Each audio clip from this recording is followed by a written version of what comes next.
Before I get started with this commentary, let me give a shout out to Texas FBA Forever for tagging me in this post a couple days ago.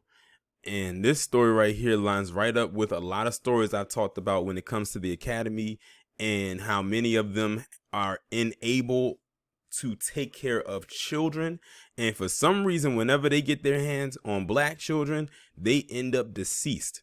Now, this one lines right up with Devontae Hart and his family, except there was only one child involved. And these two monsters that you see in front of you. So both of their names are, let me make sure I get it, scroll down so I can get it right, because they don't have their names lined up in the picture. Their names are Jenna Mae Miller and Alicia Lynn Miller. Now, I'm not sure exactly which one is which, but they said one is 30 and the other is 36, but that's besides the point. But they adopted this little boy, or had this little boy whose name was Elijah Thomas Ross. He was 9 years old and he was brutally beaten to death. And both of these are, both of these are responsible for his death. So I'm going to go ahead and read this article that was posted on December 24th, 2021. It says, following the violent death of a 9-year-old Indiana boy on Saturday, the child's mother and stepmother have been charged. Police say Elijah Thomas Ross of Fort Wayne died Saturday after he was beaten by his stepmother, Alicia Lynn Miller, age 30. According to a probable cause affidavit released Wednesday, the boy's mother, Jenna Mae Miller, age 36, who was Alicia's spouse, told investigators that on the night the boy died, Alicia had repeatedly beaten her son with a wooden paddle as he screamed, "Please stop." Alicia was arrested on Tuesday on 4 charges: aggravated battery resulting in death, neglect of a dependent resulting in death, and 2 counts of neglect of a dependent.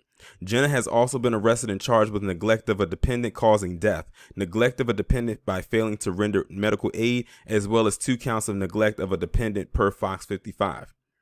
The Fort Wayne Police Department did not immediately respond to people's request for comment. According to the affidavit, the Millers initially told police they were at a Christmas party Friday night when they got a call informing them Elijah had been shoved into a bookcase while fighting with his siblings.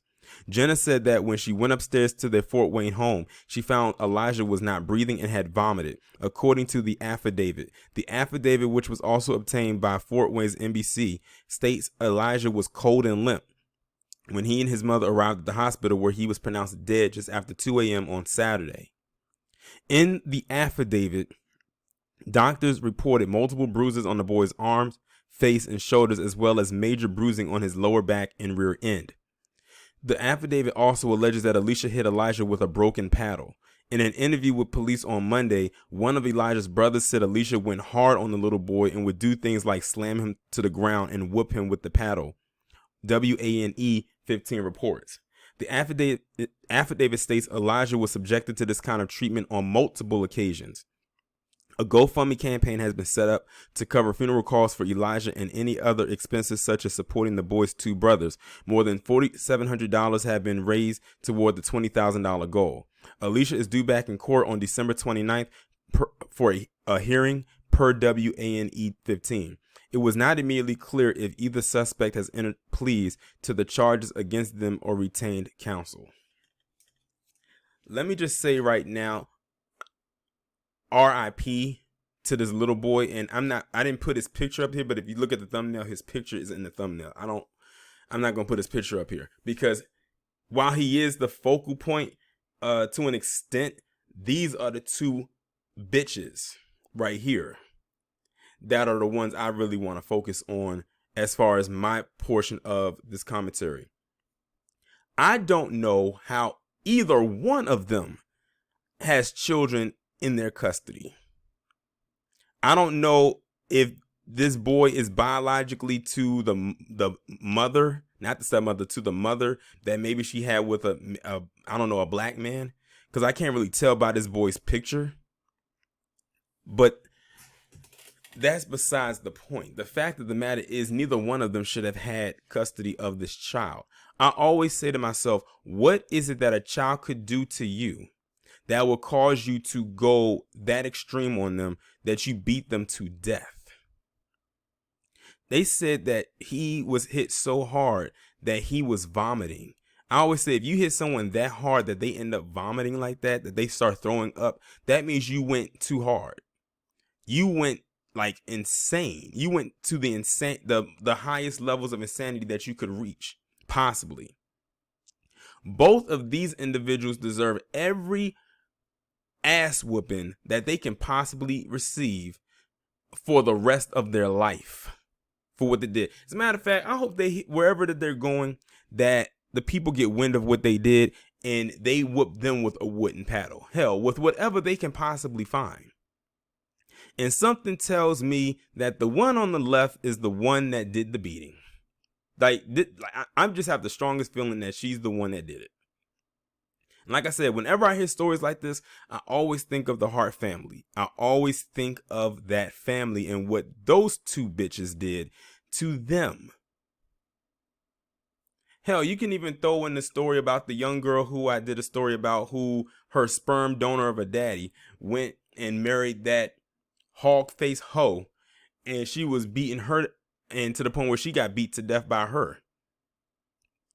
I don't know how it is that a lot of black children end up in the predicaments like this, but that also says something to two things. One, whoever the birth parents of these children are, they need to get their shit together. And two, the court system, they need to get their shit together, because we all know that that court system is a rough one, especially when it comes to the adoption process.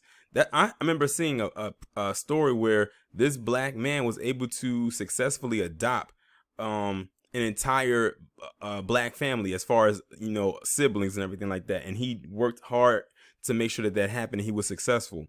And I haven't heard anything weird coming out from them. But it's like every time the stories involve people who are in the academy who happen to be PC, especially when they're both women, it's always some weird story coming out of it. It's very strange. And this also reminds me of the story I did a couple years ago. And some of you, if you were around at the time, remember where you had it, and this was overseas. It was in South America. You had these two members of Hall L in the academy who had adopted this boy and tried to give him a gender reassignment surgery. They gave that boy a back alley botched gender reassignment surgery, and he died. I will never forget that. And as far as I know, both of those heifers are still in jail, or at least they should be.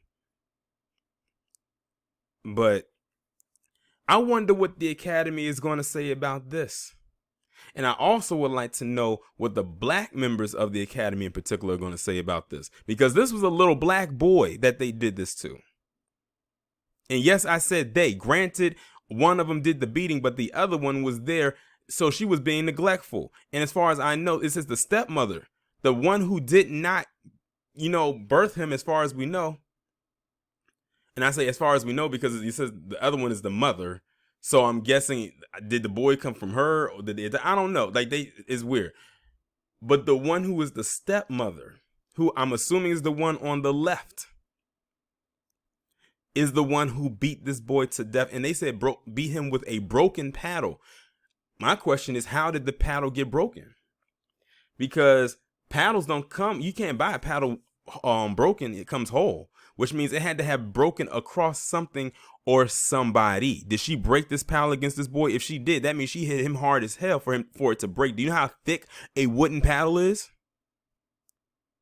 And then we hear the accounts coming from his siblings. So they practically witnessed their brother getting beat to death. They are going to be traumatized for the rest of their life.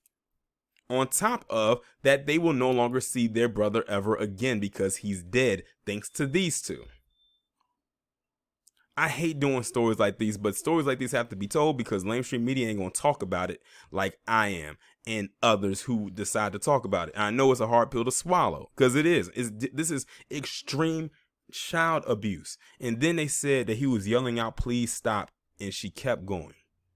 She kept going. She had no intentions of stopping. Unfortunately, this little boy, he didn't stand a chance. He had no way of surviving. He really didn't have anyone that could have stopped him, because they didn't specify how old his other siblings were. But in that midst, they probably were so in shock they couldn't do anything, because she probably would have started swinging on them. And then they don't specify, not that this is an excuse or a reason, why she did it. She just did it. It's crazy. Y'all let me know what y'all think down in the comments.